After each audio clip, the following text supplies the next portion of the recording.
Atlantik. Po e përmendet Joshin pikërisht është deklaruar kohëve të fundit që ka pas deputet të Lidhjes Demokratike të Kosovës që janë tentuar të joshin nga partia deri tash në pushtet, a ka pas të tillë nëse jeni kontaktuar edhe ju personalisht? Jo, unë as nuk jam kontaktuar dhe as nuk ta quaj kështu në gjuhën zhargonin popullor, nuk guxon as kush të më kontaktoj jashtë subjektit tim politik, sepse votën e marr nga elektorati i LDK-s dhe atij qendroj besnik. Por këtu i përfaqësojmë interesat e qytetarëve të vendit, jo vetëm të një subjekti politik. Mënyra ndoshta se si është trajtuar kërkesa individuale ndaj deputetëve është e pandershme, është e pamoralshme, sepse këtu përfaqësojmë një subjekt politik, e përfaqësojmë politika, edhe program, edhe premtime elektorale nga ato që i kemi proklamuar gjatë fushatës zgjedhore. A janë guxuar të kontaktohen deputetë të tjerë të LDK-s?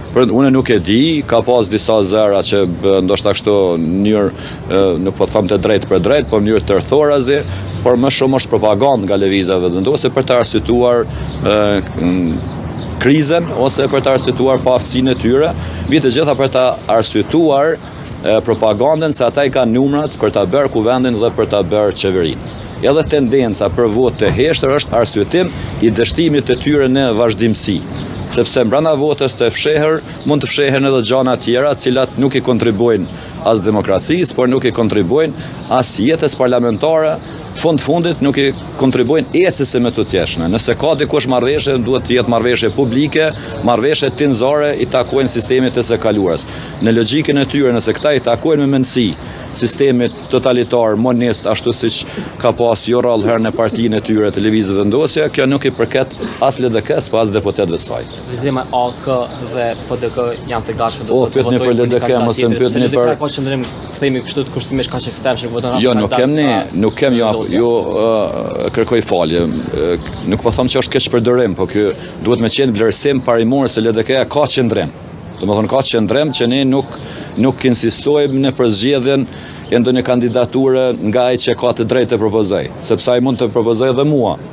Dhe nuk mundet askush me kontestu zgjedhjen time ose propozimin ose mandatin ose votën popullore. Por ne insistojmë që të ketë një marrëveshje e cila është marrëveshje e qartë, e cila është marrëveshje publike, e cila është marrëveshje me program, e cila është marrëveshje me pikat e cilat e nxjerrin Kosovën nga kriza ekonomike, nga varfëria, e nxjerrin Kosovën dhe bëjnë partner në angazhimin tonë për integrim në strukturat europiane dhe atlantike, po jo për të plotësuar egot personale dhe për ta dëmtuar interesin e Kosovës, për mos më pas reforma, qoftë në arsim, shëndetësi e shumë gjëra tjera. LDK-ja edhe një herë po e them me përgjegjësi të plot, por edhe me krenari politike, sepse jemi të vetmit që kemi ofruar zgjidhje, kemi ofruar platformë politike dhe kemi ofruar ecje të sigurt edhe stabile të institucioneve deri në gjendje të re që janë zgjedhjet e jashtëzakonshme, por të përgatitura mirë nga KQZ dhe institucione tjera. Faleminderit. Faleminderit, respekt.